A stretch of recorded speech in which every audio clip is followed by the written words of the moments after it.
नमस्कार. प्रतिष्ठा न्यूजमध्ये आपलं स्वागत आहे. नवरात्रोत्सवाच्या निमित्तानं आपण स्त्री शक्तीशी संवाद हा उपक्रम राबवतोय प्रतिष्ठा न्यूजच्या माध्यमातून आणि यामध्ये आजच्या सत्रात आपण तासगाव येथील ब्रह्माकुमारीज केंद्राच्या समन्वयक डॉक्टर वैशाली बहेनजी यांच्याशी आपण आज चर्चा करणार आहोत. मला हे सांगा, की मी मी माझ्या अभ्यासानुसार किंवा माझ्या माहितीनुसार तुमचं घरचं सगळं वातावरण चांगलं होतं. म्हणजे आई-वडील एकदम सरकारी नोकरीमध्ये आणि हे सगळं असताना आणि तुम्ही स्वतः डॉक्टर झालेला असताना तुम्ही या क्षेत्राकडं कसं काय आला? किंवा अध्यात्माच्या क्षेत्रामध्ये आणि ओम शांती ब्रह्माकुमारीजमध्ये कसं आला? तर अगोदर मला तुमची अगोदर घरची पार्श्वभूमी, कौटुंबिक पार्श्वभूमी सांगा आणि त्यानंतर मग तुम्ही इकडं कसं आला? ते आम्हाला आमच्या प्रेक्षकांना ऐकायला आवडेल. तर ते तुम्ही सांगा. नमस्कार सर्वांना. खूप लोकांचं असं गैरसमज असतो, की अध्यात्म हे वृद्ध लोकांनी करावं. अध्यात्म हे ज्यांना दुःख आहे, कष्ट आहे, आजार आहे, अशा लोकांनी करावं. पण माझ्या बाबतीत असं काहीच झालं नाही. खूप लोकं म्हणायची, की "बहिणीजी काय तुमच्या लाईफमध्ये असा टर्निंग पॉईंट आला? काही अशी वाईट घटना घडली, की तुम्ही इकडे वळलात?" पण असं नाही आहे. अगदी सुखासुखी अशी आमची फॅमिली आहे. आनंदी फॅमिली आहे.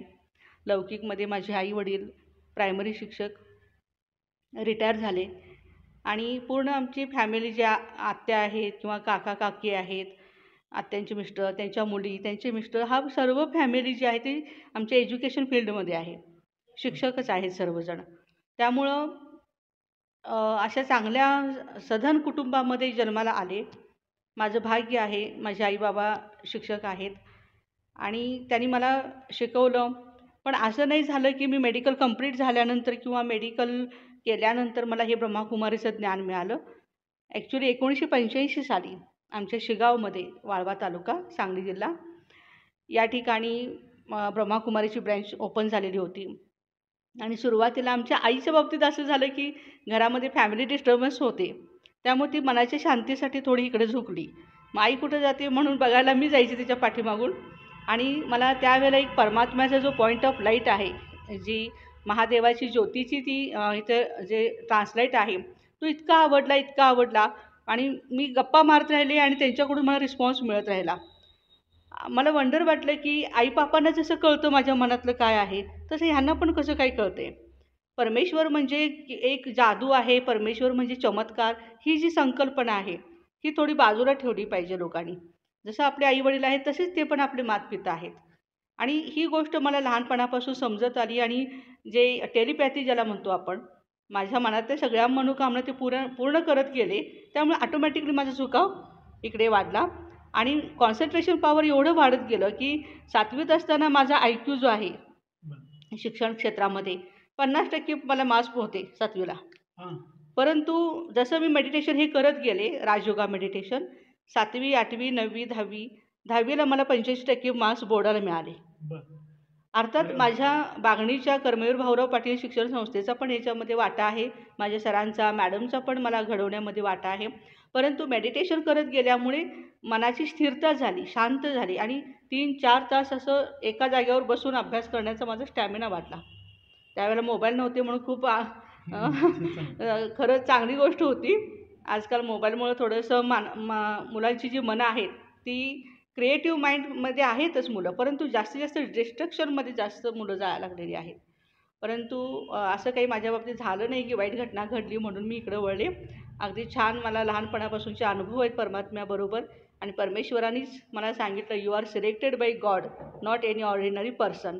कारण हे महान कर्तव्य जे आज चालू आहे ब्रह्माकुमारी विद्यालयाच्या माध्यमातून समाज परिवर्तनाचं, त्याचा मूळ हेतूच आहे, की स्वपरिवर्तन. आमच्या विद्यालयाचं लक्षच आहे, self transformation brings world transformation.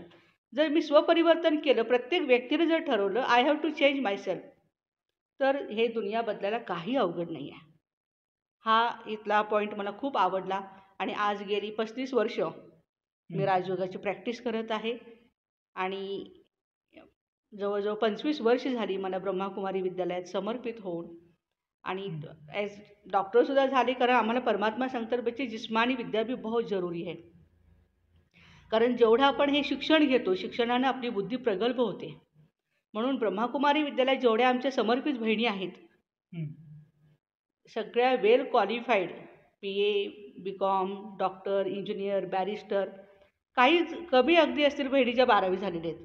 बरोबर, सगळ्या शिकलेल्या आहेत. सगळ्या वेल क्वालिफाईड, वेल एज्युकेटेड बहिणी आहेत सगळ्या. आता तुम्ही 25 वर्षापासून समर्पित केलं.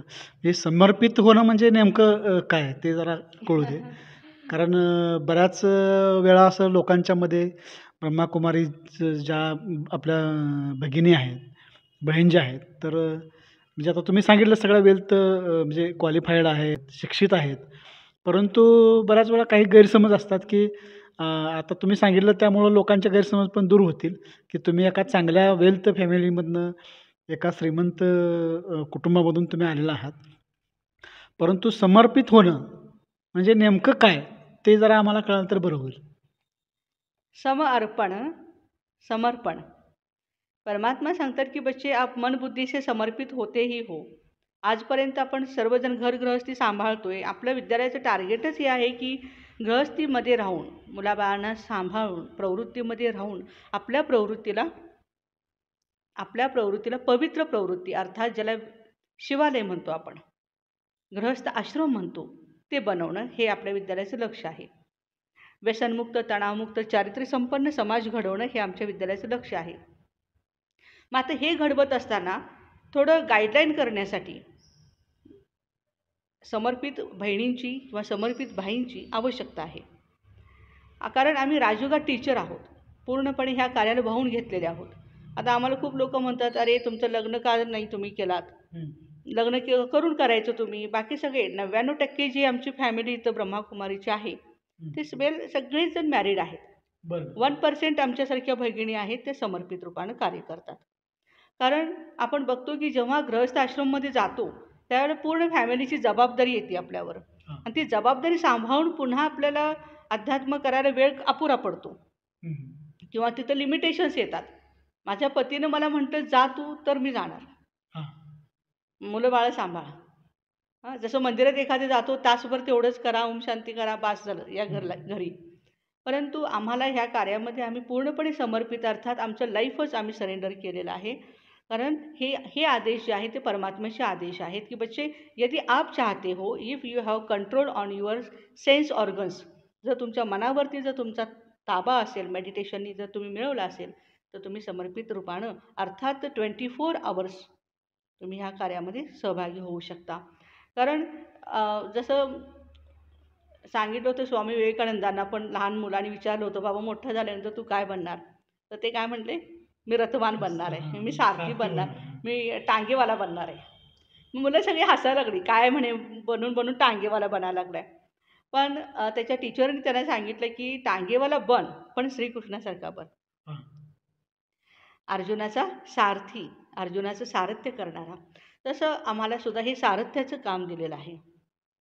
आणि आम्ही आज अनेक प्रकारची जी काही कार्य आहेत तर हे समर्पित रूपानं करू शकतो. बाकी घरगृहस्थीमध्ये राहणारे भाऊ बहिणीसुद्धा समर्पितच आहेत, पण ते मन आणि बुद्धीनं आहेत.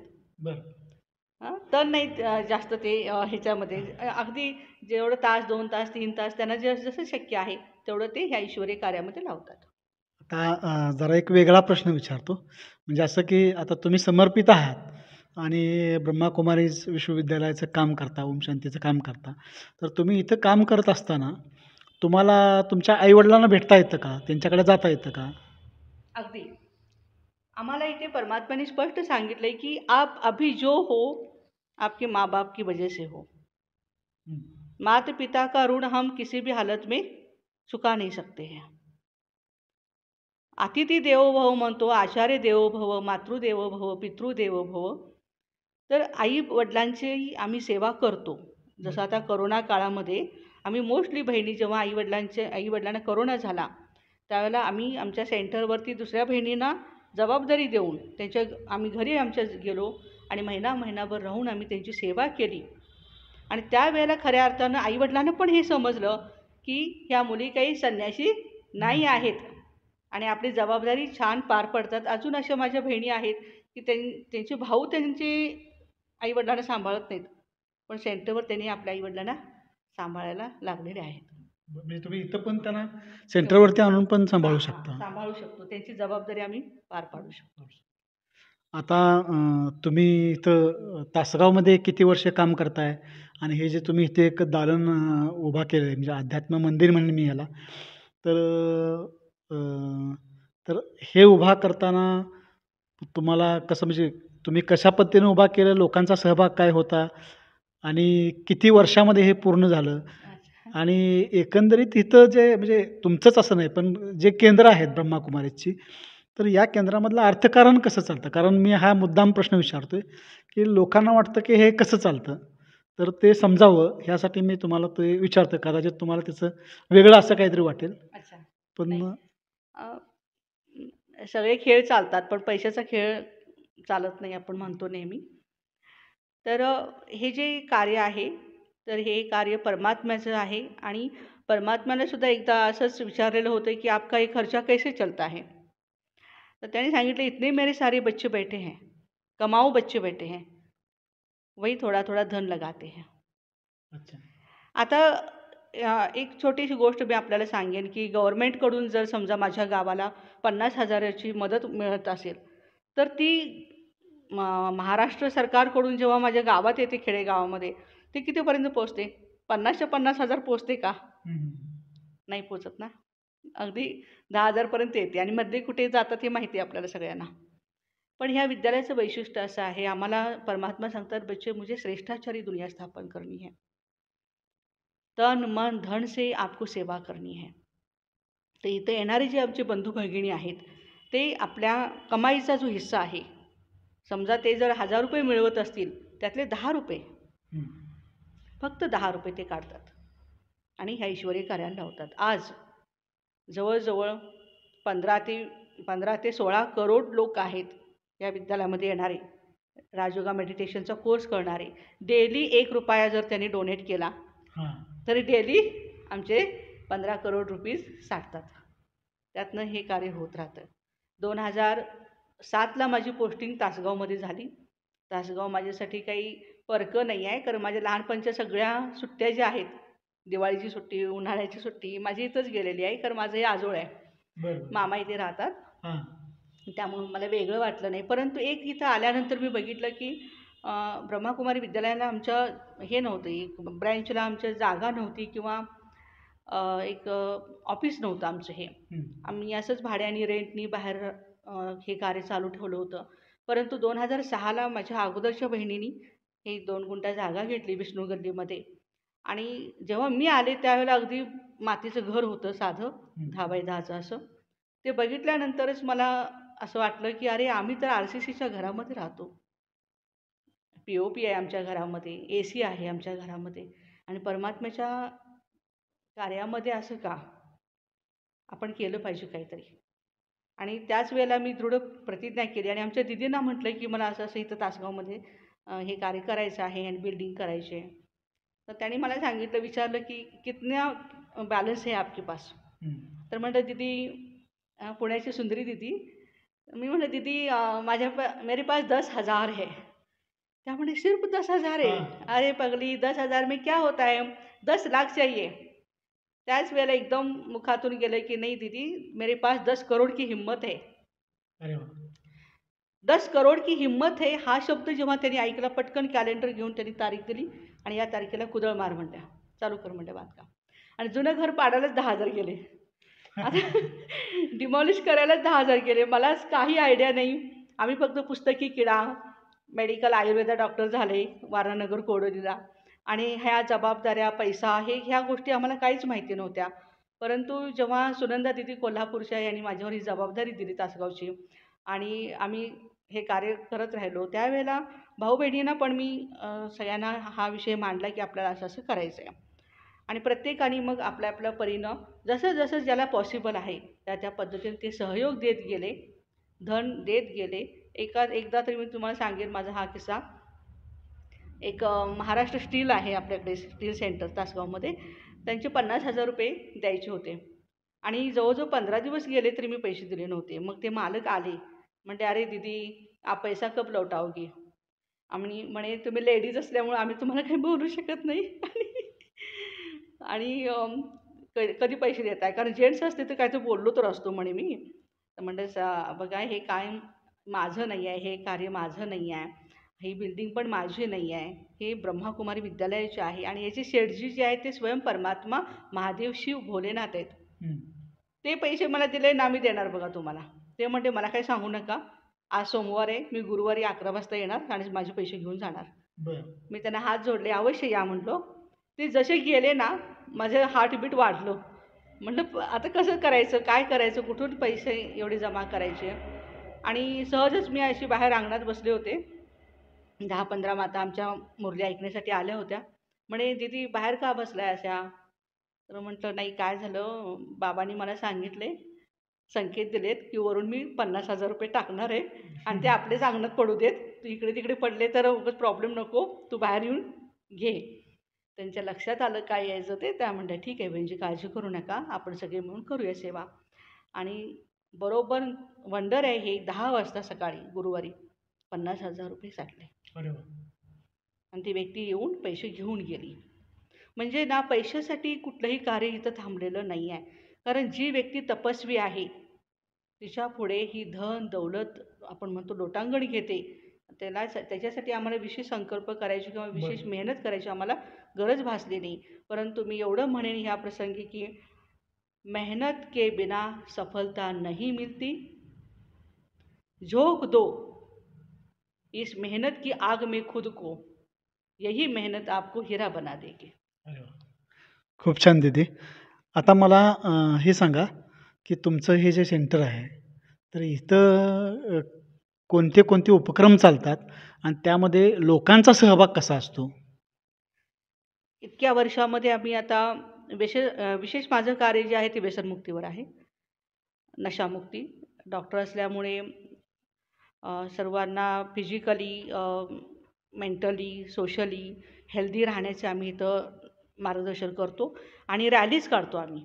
जसं की व्यसनमुक्ती रॅली आहे, तणावमुक्ती रॅली आहे, बेटी बचाओ बेटी पढाओ अभियान आहे, एड्स अवेअरनेसची अभियान आहे, ग्रामीण भागातील महिलांना सशक्तीकरण करण्याच्या दृष्टिकोनातून ते अभियान. तर जवळजवळ 2007 पासून आम्ही 15 अभियान काढलेले आहेत. बरं.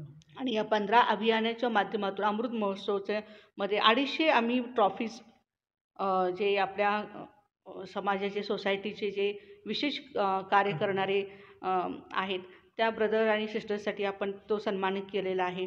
तर या ब्रह्माकुमारी विद्यालयामार्फत महत्त्वाचं आमचं आहे की मनोबल वाढवणं, आत्मविश्वास वाढवणं. शाळा, कॉलेजेस, ऑफिसेस सर्व ठिकाणी जाऊन शांतीचं योगदान करणं किंवा शांती काय चीज आहे, कशासाठी आपण एवढं पैसे मिळवतो, शांती आणि समाधानासाठी.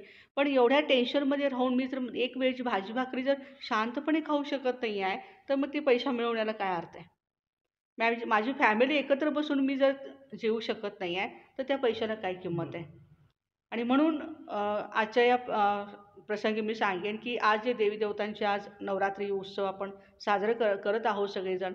माता भगिनींना माझं हे सांगणं आहे, उपवास करून तुम्ही परमात्म्याला भेटण्याची किंवा त्या देवतांच्यापर्यंत जाण्याची जी संकल्पना आहे, ओके, तुमच्या शरीराला जसं सुटेबल आहे तसं तुम्ही भले उपवास करा, तुमची इच्छा आहे.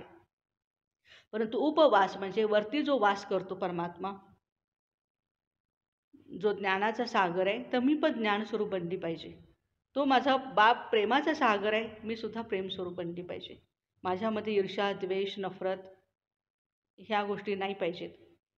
तो जर शांतीचा सागर आहे, तर मी सुद्धा शांत राहिली पाहिजे आणि शांतीचा मला अनुभव केला पाहिजे. त्यासाठी पहिल्यांदा मला तोंड बंद ठेवावं लागेल. इथं आल्यानंतर लोकं म्हणतात की बहिणीजी, आमच्यापेक्षा ना आमच्या गृहिणीला, आमच्या घरवालीला ज्ञान द्या तुमचं. सकाळ उठल्यापासून रात्री झोपेपर्यंत बडबड बडबड चालू असते तिची. पण ऑटोमॅटिकली जेव्हा अंतर्मुखी होतो आपण, सेल्फ रिअलायझेशन करायला लागतो, आत्माभिमानी बनायला लागतो, ऑटोमॅटिकली शांती यायला लागते आपल्यामध्ये. आणि अशा पद्धतीनं आज या विद्यालयाच्या माध्यमातून जवळजवळ 35 गावांमध्ये आमच्या तालुक्यामध्ये ब्रह्माकुमारीचं कार्य चालू आहे. माता भगिनी शेतीवाडी करत आपली जी काही जबाबदारी आहे ती पार पाडत 1 तास फक्त मेडिटेशन करायचं आहे. जसं आपण मोबाईलला चार्ज करतो, चार्ज केल्याशिवाय मोबाईल काही काम करणार नाही ना, तसं आपल्या मनरूपी बॅटरीला सुद्धा आपण काय केलं पाहिजे, डेली चार्ज केलं पाहिजे. उठल्या उठल्या आपण चार्जर बघतो. पूर्वी उठल्या उठल्या परमात्म्याला आपण नमस्कार करायचो, रामराम म्हणायचो. आणि आता लोक उठल्या उठल्या काय करतात, मोबाईल चार्जिंगला लावतात. आपलं मन किती चार्ज झालं हे कोणी बघत नाही. तर या विद्यालयाच्या माध्यमातून आम्ही सर्वांना हा संदेश देत आहोत की खूप वेळ कमी आहे. Very short time. 3ऱ्या महायुद्धाची घंटी वाजलेली आहे. नैसर्गिक आपत्ती सगळीकडून चालून येत आहेत. खूप वेळ कमी आहे. आपण सगळेच जण आता महापरिवर्तनाच्या दिशेनं जात आहोत. आणि परिवर्तन हे असं होत आहे की कलियुगाचा अंत होत आहे आणि स्वर्गाची अर्थात जे पाठीमागं चित्र आपण बघत आहोत, श्री लक्ष्मी श्री नारायण हे संपूर्ण विश्वावरती राज्य करतील. ही आता थोड्याच दिवसामध्ये, थोड्या वर्षांमध्ये हा काळ राहिलेला आहे. आणि म्हणून आता जास्त वेळ न दवडता सर्वांनी या विद्यालयाचा 7 दिवसाचा राजयोग कोर्स आहे तो अवश्य करावा. जिथं जिथं तुम्ही राहता त्या ठिकाणी ब्रह्माकुमारीची ब्रँच आहे. ऑनलाईन आम्ही क्लासेस घेतो. ऑनलाईन पण तुम्ही ऐकू शकता आणि आपल्या जीवनामध्ये स्वतःचं परिवर्तन करू शकता. जगाला बदलायची आम्हाला गरज नाही आहे. कामयाबी के रास्ते पर आपको रोकने वाले टोकने वाले बहुत आएंगे, टांग अड़ाने वाले भी बहुत आएंगे. आपका हाथ थामने वाला एक ही परमात्मा है, वही आपको साथ देगा. आपण तासगाव येथील ब्रह्माकुमारीज विश्वविद्यालयाच्या डॉक्टर वैशाली बहिणजी यांच्याशी आपण संवाद साधला. प्रतिष्ठा न्यूजच्या स्त्री शक्तीशी संवाद या उपक्रमामध्ये आपण आज संवाद साधलेला आणि अतिशय सुंदर पद्धतीनं ब्रह्माकुमारीचे जे काही विचार आहेत, त्यांची जी दिशा आहे, मग त्यांचं जे कार्य आहे, तर त्या संदर्भात दिदीजींनी बहिणजींनी आपल्याला माहिती दिली. तर आमच्याशी संवाद साधल्याबद्दल धन्यवाद. थँक्यू. नवरात्रीच्या खूप खूप शुभेच्छा आहेत. आणि नवरात्रीमध्ये 9 दिवसामध्ये 9 उपक्रम आपण राबवत आहोत आम्ही विद्यालयामार्फत. तर आज जसं की आम्ही सोमान घेतलेला आहे. सोमान म्हणजे स्वतःला दिलेला हा चांगला विचार आहे की मी महालक्ष्मी आहे. मग तुम्ही म्हणाल मी महालक्ष्मी आहे असं म्हणून काही पैसा येणार आहे का? पैसा म्हणजे लक्ष्मी नव्हे. चांगल्या गुणांनी युक्त बनणं म्हणजे महालक्ष्मी आहे. दुसरा उद्याचा आहे दुर्गुणांना नाश करणारी मी दुर्गा देवी आहे. माझ्या दुर्गुणांचा नाश करणारी मी दुर्गा देवी आहे. तिसरा आहे मी जगदंबा आहे. सबकी मनोकामनाएं पूर्ण करने वाली मैं जगदंबा हूँ. चौथा आहे स्वतःही सुशिक्षित राहायचं आहे, मुलाबाळांना पण शिक्षण द्यायचं आहे आणि ते देणारी मी सरस्वती आहे. महादेवी सरस्वती आहे. सर्वांचा उमंग उत्साह वाढवणारी मी उमादेवी आहे.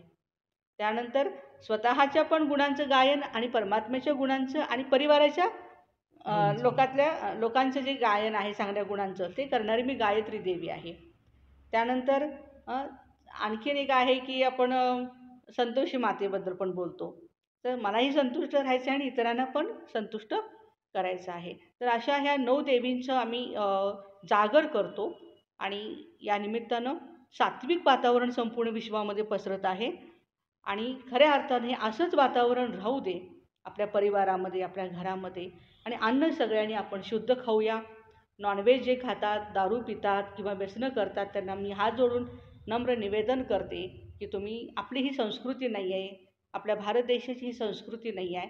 शाकाहारी आपण भोजन करूया आणि सगळ्या व्यसनातनं मुक्त राहूया. नवरात्र उत्सव व्यसनमुक्त उत्सव, नवरात्र उत्सव भ्रष्टाचार मुक्त उत्सव, नवरात्र उत्सव तणावमुक्त उत्सव. नमस्कार.